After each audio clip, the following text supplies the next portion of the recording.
Hello everyone. Today I am going to discuss with you the very interesting topic, and that is about unemployment, its meaning and types. ಇವತ್ತು ನಾವು ಮಾತನಾಡತಕ್ಕಂತಹ ವಿಷಯ ವಸ್ತು ನಿರುದ್ಯೋಗ, ಅದರ ಅರ್ಥ ಮತ್ತು ಪ್ರಕಾರಗಳು. Yes, what is unemployment? Unemployment is a situation in which people are having ability to work and they are willing to work at the existing or prevailing wage rate and conditions, but they are not gainfully employed. They are having ability, they are having physical ability, mental ability, educational qualification is there, and they are ready to work and they are willing to work, they are interested to work, and they are ready to work at a existing or prevailing whatever the wage rate is available in that particular situations, and conditions are not gainfully employed. So this is called as what? Unemployment. And you might have seen unemployed persons who are visible at every and corner of our country. They are the job seekers. So and many institutions are there, they are throwing light on or collecting data related to unemployment. Take for example, Indian National Sample Survey Organization is there, Employment Exchange Office, Labor Bureau is there, Ministry of Labor and Employment, Central Statistical Organizations. So these all are the institutions which are trying to collect the data related to the unemployment and throwing light on the problem of unemployment. ನಿರುದ್ಯೋಗ ಎಂದರೇನು? So ವಿದ್ಯಾರ್ಥಿಗಳೇ, ನಮ್ಮ ಸುತ್ತಮುತ್ತ ನಾವು ಹಲವಾರು ನಿರುದ್ಯೋಗಿಗಳನ್ನು ಕಾಣ್ತೀವಪ್ಪ. So ಆ ನಿರುದ್ಯೋಗಿಗಳು ಯಾವ ರೀತಿಯಾಗಿ ಇರ್ತಾರೆ, ಅದು ಯಾವ ವಿಷಯಕ್ಕೆ ಸಂಬಂಧಪಟ್ಟಂತೆ ಅವರು ನಿರುದ್ಯೋಗಿಗಳಾಗಿರ್ತಾರೆ ಅನ್ನೋದನ್ನು ನಾವು ಆಮೇಲೆ ತಿಳ್ಕೊಳ್ಳೋಣ. ಸೊ ನಿರುದ್ಯೋಗ ಎಂದರೇನು? ಸೊ ನಿರುದ್ಯೋಗ ಅಂದರೆ ಸದ್ಯದಲ್ಲಿರುವ ಕೂಲಿ ಮತ್ತು ಪರಿಸ್ಥಿತಿಯಲ್ಲಿ ಕೆಲಸ ಮಾಡತಕ್ಕಂಥ ಸಾಮರ್ಥ್ಯ ಹೊಂದಿದ್ರೂ ಕೂಡ ಮತ್ತು ಅವರಿಗೆ ಮನಸ್ಸಿದ್ರೂ ಕೂಡ ಲಾಭದಾಯಕ ಉದ್ಯೋಗ ದೊರೆಯದೇ ಇರತಕ್ಕಂಥ ಸನ್ನಿವೇಶಕ್ಕೆ ನಾವು ಏನಂತ ಹೇಳ್ತೀವಿ? ನಿರುದ್ಯೋಗ ಅಂತ ನಾವು ಹೇಳ್ಬೋದು. ಸೊ ಉದಾಹರಣೆಗೆ ಮುಪ್ಪಿನ ವಯಸ್ಸಿನವರು, ಅನಾರೋಗ್ಯದವರು, ಅಥವಾ ಮಾನಸಿಕ ಮತ್ತು ದೈಹಿಕ ಅಸಮರ್ಥರು, ವಿದ್ಯಾರ್ಥಿಗಳು, ಇವರೆಲ್ಲ ನಿರುದ್ಯೋಗಿಗಳಂತ ನಾವು ಪರಿಗಣನೆ ಮಾಡಲಿಕ್ಕೆ ಬರೋದಿಲ್ಲ. Yes my students, one interesting point I want to mention here, that is the persons who are not seeking work because of age, illness and mental disability or physical disability, and the students, they are not considered as unemployed. Those who are fit, if they are remaining unemployed, and they are called as unemployees. Is it clear? So there are different types of unemployment. The first one, open unemployment. So this is called as nothing but it is a situation in which people are having ability and they are interested to work at the prevailing wage rate, but they are not getting jobs or they are not gainfully employed, and it is quite common. ಮುಕ್ತ ನಿರುದ್ಯೋಗ ಅಂದರೆ ಸದ್ಯದಲ್ಲಿರ್ತಕ್ಕಂಥ ಕೂಲಿ ಮತ್ತು ಪರಿಸ್ಥಿತಿಯಲ್ಲಿ ಕೆಲಸ ಮಾಡುವ ಸಾಮರ್ಥ್ಯ ಹೊಂದಿದ್ದು ಅಥವಾ ಇಚ್ಛೆ ಹೊಂದಿದ್ರೂ ಕೂಡ ಅವರಿಗೆ ಕೆಲಸ ದೊರೆಯದೇ ಇರತಕ್ಕಂತಹ ಸ್ಥಿತಿಗೆ ನಾವು ಏನಂತ ಹೇಳ್ಬೋದು? ಮುಕ್ತ ನಿರುದ್ಯೋಗ ಅಂತ ನಾವು ಹೇಳ್ಬೋದು. ಇದು ಸರ್ವೇ ಸಾಮಾನ್ಯವಾದಂತಹ ನಿರುದ್ಯೋಗ. ಎರಡನೇದಾಗಿ, second one is disguised unemployment. So what it means? It is a situation in which too many workers are engaged in work comparing to the required number of workers. Suppose, take for example, a work which requires only 3 to 4 workers or 2 to 3 workers, but they are 5 workers are involved in that particular work. ಮರೆಮಾಚಿದ ನಿರುದ್ಯೋಗ ಅಂತ ಹೇಳ್ತೀವಿ ನಾವು. Actually ಕೆಲಸಕ್ಕೆ ಬೇಕಾದವರು 2-3 ಜನ, ಆದರೆ ಕೆಲಸ ಮಾಡೋರು ಎಷ್ಟು ಜನ ಇರ್ತಾರೆ? 5 ಜನ ಇರ್ತಾರೆ. ಅದಕ್ಕೆ ನಾವು ಮರೆಮಾಚಿದ ನಿರುದ್ಯೋಗ ಅಂತ ನಾವು ಹೇಳ್ಬೋದು. ಸೊ ಉದಾಹರಣೆಗೆ ನಾವು ಕೃಷಿಯನ್ನು ತೆಗೆದುಕೊಳ್ಳಬಹುದು. Yes, agriculture is the best example. In our country the number of workers required is less, but the number of workers working in that particular sector is more. So it is called as what? Disguised unemployment. And third one, seasonal unemployment. And seasonal unemployment occurs. It is because of what?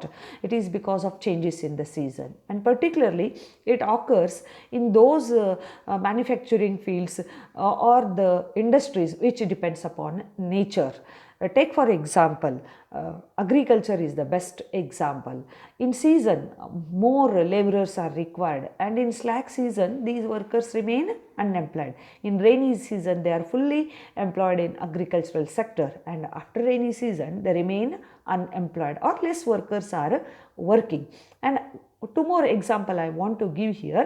So sugar industry, in season more workers are working, and in slack season less workers are working. And one more interesting example, tourism.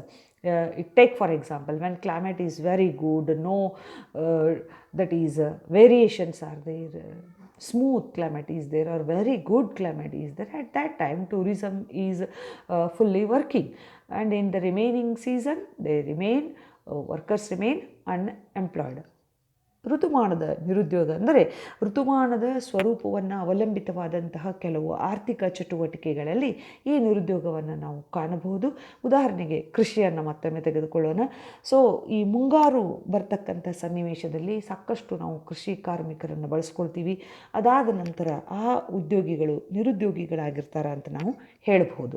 So ಅದೇ ರೀತಿಯಾಗಿ ಸಕ್ಕರೆ ಕಾರ್ಖಾನೆಗಳಲ್ಲಾಗಿರಬಹುದು, ಪ್ರವಾಸೋದ್ಯಮಗಳಲ್ಲಿ ಆಗಿರಬಹುದು, ಹೆಚ್ಚು ಕೆಲಸಗಾರರು so season ಇದ್ದಾಗಿರ್ತಾರೆ, ಆಮೇಲೆ ಅಲ್ಲಿ ಅವರು ಇರೋದಿಲ್ಲ. Yes, and fourth one, urban unemployment, and it occurs because of that is cyclical impact of economic activities, slowdown in economic activities, recession, economic crisis are the factors responsible for urban unemployment.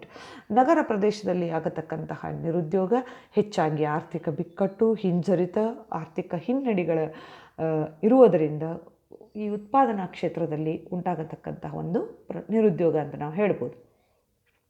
Then how to calculate unemployment? Unemployment rate, it is very useful concept which is used to know or throw light on the nature of unemployment or to prepare policies or programs or whatever it may be. So we have to go through unemployment rate to study or to implement any policy related to the unemployment. Then what do you mean by unemployment rate? It is nothing but the number of persons unemployed per 1,000 persons. Per 1,000 persons in labor force. So the out of labor force per 1,000, how many are remain unemployed? That is called as unemployment rate. It is a parameter, best parameter to use to study about the labor force. How it is calculated? It is calculated like this. So unemployment rate is equal to number of unemployed persons into 1,000 divided by total labour force. ಈ ನಿರುದ್ಯೋಗ ದರ ಅನ್ನತಕ್ಕದ್ದನ್ನು ನಾವು ಹೆಚ್ಚಾಗಿ ದೇಶದ ನಿರುದ್ಯೋಗದ ಆಗುಹೋಗುಗಳನ್ನು ಅರಿತುಕೊಳ್ಳಲು ಉಪಯೋಗಿಸ್ತಕ್ಕಂಥದ್ದು. ಪ್ರತಿ 1,000 ಜನರಲ್ಲಿ ಎಷ್ಟು ನಿರುದ್ಯೋಗಿಗಳ ಪ್ರಮಾಣ ಇದೆ ಅನ್ನೋದನ್ನು ನಾವು ಲೆಕ್ಕಾಚಾರ ಮಾಡಬೇಕಾಗ್ತದೆ. ಹೇಗೆ ಕಂಡುಹಿಡಿಯೋದಪ್ಪ ಅಂದರೆ ನಿರುದ್ಯೋಗಿಗಳ ಸಂಖ್ಯೆ ಭಾಗಲೇ ಒಟ್ಟು ಶ್ರಮಶಕ್ತಿ ಗುಣಿಲೆ 1,000 ಅಂದರೆ 1,000ಕ್ಕೆ ಎಷ್ಟು ನಿರುದ್ಯೋಗಿಗಳು ಇದ್ದಾರೆ ಅನ್ನೋದನ್ನು ನಾವು ಅರ್ಥ ಮಾಡಿಕೊಳ್ಬೇಕಾಗ್ತದೆ. ಇನ್ನೊಂದು ನಾವು ಮುಖ್ಯವಾದಂತಹ ವಿಷಯವನ್ನು ಮಾತಾಡಬೇಕಾದದ್ದು. So yes my dear students, one more interesting and important factor I would like to discuss here, that is SWOT analysis of employment in India. What is this SWOT? SWOT stands for what?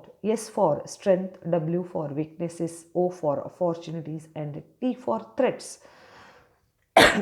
ಕನ್ನಡದಲ್ಲಿ ನಾವು ಇದಕ್ಕೇನಂತ ಹೇಳ್ಬೋದು ಅಂದರೆ ಸಾಮರ್ಥ್ಯ, ನ್ಯೂನತೆಗಳು, ಅವಕಾಶಗಳು ಮತ್ತು ಗಂಡಾಂತರಗಳು ಅಂತ ನಾವು ಹೇಳ್ಬೋದು. ನಮ್ಮ ದೇಶದ ಉದ್ಯೋಗ ವಲಯಕ್ಕೆ ಇರ್ತಕ್ಕಂತಹ ಈ 4 ಅಂಶಗಳನ್ನು ನಾವು ಸ್ವಲ್ಪ ಅಭ್ಯಾಸ ಮಾಡಿದರೆ ದೇಶದ ಈ ಉದ್ಯೋಗದ ವಲಯ ಅಥವಾ ಅದರ ಮೇಲೆ ಆಗತಕ್ಕಂಥ ಪರಿಣಾಮಗಳನ್ನು ಅರ್ಥ ಮಾಡ್ಕೊಳ್ಬಹುದು ಅಂತ.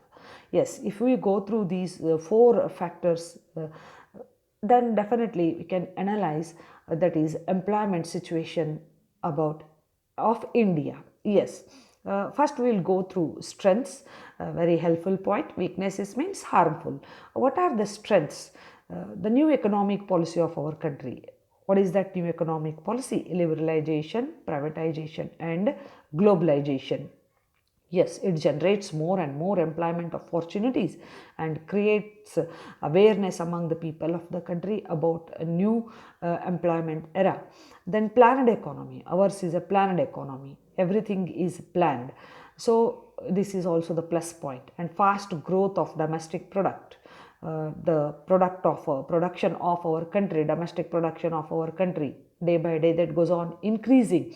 And then cheap labor force is available in our country. This is also the plus point. Skilled labor force is available, and quality labor force is available with training and educational qualification. And here one more interesting point is there. High level of English, computer knowledge, these are also considered as the strengths of employment sector of our nation. And natural resources, percentage of cultivable land is more in our country, huge domestic market is the population with large population. So these all are the strengths. Then what are the weaknesses?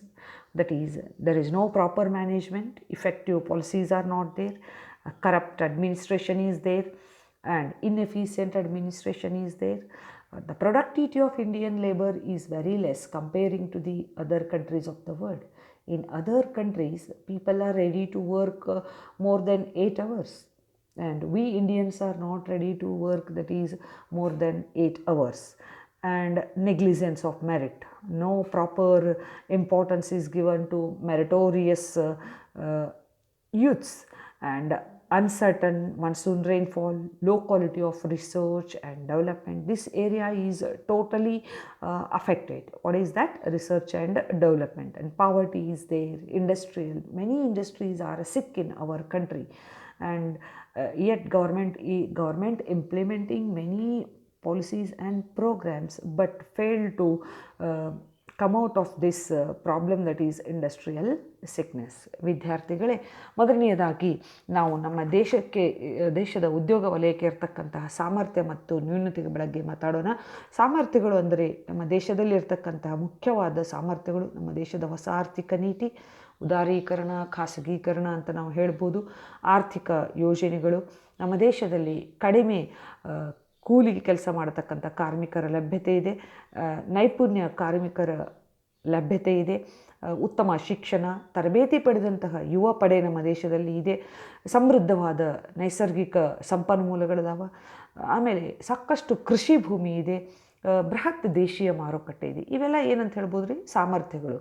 ಆಮೇಲೆ ಏನು ನ್ಯೂನ್ಯತೆಗಳಪ್ಪ ಅಂತಂದ್ರೆ ಸಮಯ ನಿರ್ವಹಣೆ ಸರಿಯಾಗಿಲ್ಲ, ಶ್ರಮದ ಕಡಿಮೆ ಉತ್ಪಾದನೆ ಅದ, ಆಮೇಲೆ ರಾಜಕೀಯ ಅಸ್ಥಿರತೆ, ಆರ್ಥಿಕ ಅಸ್ಥಿರತೆ, ಅದಕ್ಷ ಆಡಳಿತ, ಭ್ರಷ್ಟ ಆಡಳಿತ, ಯೋಗ್ಯತೆಗೆ ನಿರ್ಲಕ್ಷ್ಯತನ ಕೊಡೋದು, ಆಮೇಲೆ ಅನಿಶ್ಚಿತತೆ, ಮಹಾಪೂರ, ಬರಗಾಲ, ಅನಿಯಮಿತ ಮಾನ್ಸೂನ್ ಮಾರುತಗಳು ಇತ್ಯಾದಿಗಳಂತ ನಾವು ಹೇಳ್ಬೋದು. ಬಡತನ ಇದೆ, ರೋಗಗ್ರಸ್ತ ಕೈಗಾರಿಕೆಗಳು ನಮ್ಮ ದೇಶದಲ್ಲಿ ಇದ್ದಾವೆ ಅಂತ ನಾವು ಹೇಳ್ಬೋದು. ಇವೆಲ್ಲ ಏನಂತ ಹೇಳ್ಬೋದು, ನ್ಯೂನತೆಗಳು, ದುಷ್ಪರಿಣಾಮವನ್ನು ಬೀರತಕ್ಕಂತಹ ಅಂಶಗಳು. ಇನ್ನು ಮೂರನೇದಾಗಿ ನಾವು ನೋಡಬೇಕಂದ್ರೆ third point, that is called as opportunities. These are helpful, threats are harmful. What are the opportunities? Yes, development of science and technology, development of infrastructure, development of roads, development of airports, development of that is railway gauges. These are creating more and more employment opportunities, and financial facilities are also provided by the government, and foreign direct investment is there. And another one, trade agreements with many more countries of the world. Special economic zones are created by the nation to generate more employment opportunities. And come to this side, threats. Yes, we are facing tough and keen global competition from multinational companies, and international trade blocs are working, and they are having their own rules and regulations which act as a hurdle in the process of employment generation, and restriction on labor mobility. Patent acts are followed by different countries of the nation, and economic crises are quite common throughout the year. A shortage of energy, rising oil prices, these are the very important factors considered as the threats for generating more employment opportunities. ವಿದ್ಯಾರ್ಥಿಗಳಿಗೆ ಯಾವ ರೀತಿಯಾಗಿ ಸಾಮರ್ಥ್ಯಗಳಿದಾವ, ಅದೇ ರೀತಿಯಾಗಿ ಅವಕಾಶಗಳಿದಾವ. ಯಾವ ರೀತಿಯಾಗಿ ನ್ಯೂನತೆಗಳಿದಾವ, ಅದೇ ರೀತಿಯಾಗಿ ಗಂಡಾಂತರಗಳು ಕೂಡ ಅದಾವ. ಏನು ಅವಕಾಶಪ್ಪ ಅಂದರೆ, ನಮ್ಮ ದೇಶದಲ್ಲಿ ಸಾಕಷ್ಟು ವಿಜ್ಞಾನ ಮತ್ತು ತಂತ್ರಜ್ಞಾನದ ಅಭಿವೃದ್ಧಿ ಆಗ್ತಾ ಇದೆ. ಮೂಲಭೂತ ಸೌಕರ್ಯಗಳ ಅಭಿವೃದ್ಧಿ ಆಗ್ತಾ ಇದೆ. ರಸ್ತೆಗಳ ಅಗಲೀಕರಣ ಇರ್ಬೋದು, ರೈಲುಗಳ ಗೇಜಿನ ಪರಿವರ್ತನೆ ಇರ್ಬೋದು, ಅಂತಾರಾಷ್ಟ್ರೀಯ ಮಟ್ಟದ ವಿಮಾನ ನಿಲ್ದಾಣಗಳನ್ನು ಕಟ್ಟಿಸೋದಿರ್ಬೋದು. ಇವೆಲ್ಲವುಗಳು ಕೂಡ ಸಾಕಷ್ಟು ಅಭಿವೃದ್ಧಿ ಆಗ್ತಾ ಇದ್ದಾವೆ, ಹೊಸ ಉದ್ಯೋಗಗಳನ್ನು ಸೃಷ್ಟಿ ಮಾಡ್ತಾ ಇದ್ದಾವೆ. ಅದೇ ರೀತಿ ಹಣಕಾಸಿನ ಸೌಲಭ್ಯಗಳನ್ನು ನಾವು ಕೊಡಾಕತ್ತೀವಿ. ವಿದೇಶಿ ಬಂಡವಾಳದ ಒಳಹರಿವು ಆಗ್ತಾ ಇದೆ. ದೈತ್ಯಾಕಾರದಲ್ಲಿ ಬರ್ತಕ್ಕಂಥ ಬಹುರಾಷ್ಟ್ರೀಯ ಕಂಪನಿಗಳು ಒಂದು ಕಡೆ ಅವಕಾಶಗಳನ್ನು ಸೃಷ್ಟಿಸಿದರೆ, ಮತ್ತೊಂದು ಕಡೆ ಗಂಡಾಂತರಗಳು ಕೂಡ ಅಲ್ಲಿ ಇದ್ದಾವೆ ಅಂತ ನಾವು ಹೇಳ್ಬೋದು. ವಿಶೇಷ ಆರ್ಥಿಕ ವಲಯಗಳನ್ನು ಸೃಷ್ಟಿ ಮಾಡುವುದರೊಂದಿಗೆ ಸರ್ಕಾರ ಸಾಕಷ್ಟು ಉದ್ಯೋಗಾವಕಾಶಗಳನ್ನು ಸೃಷ್ಟಿ ಮಾಡ್ತಾ ಇದೆ. ಇವೆಲ್ಲವುಗಳೇನು ಅವಕಾಶಗಳು. ಆಮೇಲೆ ಮತ್ತೊಂದು ಕಡೆಗೆ ನಾವು ಗಂಡಾಂತರಗಳಂತ ಹೇಳ್ಬೋದು. ಜಾಗತಿಕ ಪೈಪೋಟಿ, ಅಂತಾರಾಷ್ಟ್ರೀಯ ವ್ಯಾಪಾರ ಬಣಗಳು, ಅವುಗಳದೇ ಆದ ನಿರ್ಬಂಧನೆಗಳು. ಉದಾಹರಣೆಗೆ ಬ್ರಿಕ್ಸ್ ಕೊಡ್ಬೋದು, ಸಾರ್ಕ್ ಕೊಡ್ಬೋದು. ಶ್ರಮದ ಚಲನೆಗೆ ನಿರ್ಬಂಧನೆಗಳಿರ್ಬೋದು. ಆರ್ಥಿಕ ವಿಷಮ ಸ್ಥಿತಿಗತಿಗಳು, ಆಮೇಲೆ ವಿದ್ಯುತ್ ಶಕ್ತಿಯ ಕೊರತೆ, ತೈಲ ಬೆಲೆಯಲ್ಲಿ ಏರಿಕೆ, ಇವು ಹೆಚ್ಚು ಉದ್ಯೋಗ ಸೃಷ್ಟಿ ಮಾಡುವುದರಲ್ಲಿ ಸಾಕಷ್ಟು ಅಡೆತಡೆಗಳನ್ನು ಉಂಟು ಮಾಡ್ತಾವ ಅಂತ ನಾವು ಹೇಳ್ಬೋದು. ಈ ರೀತಿಯಾಗಿ ಈ ವಿಷಯಗಳನ್ನು ನಾವು ಅಧ್ಯಯನ ಮಾಡಿದರೆ ದೇಶದ ಉದ್ಯೋಗ ವಲಯದ ಸಾಮರ್ಥ್ಯವನ್ನು ತಿಳಿದುಕೊಳ್ಬೋದು. If we go through the ಸ್ವಾಟೋ analysis of employment in our country, it is very easy to understand the present scenario of employment of our nation. Is it clear? Yes, my dear students, stay home, stay safe.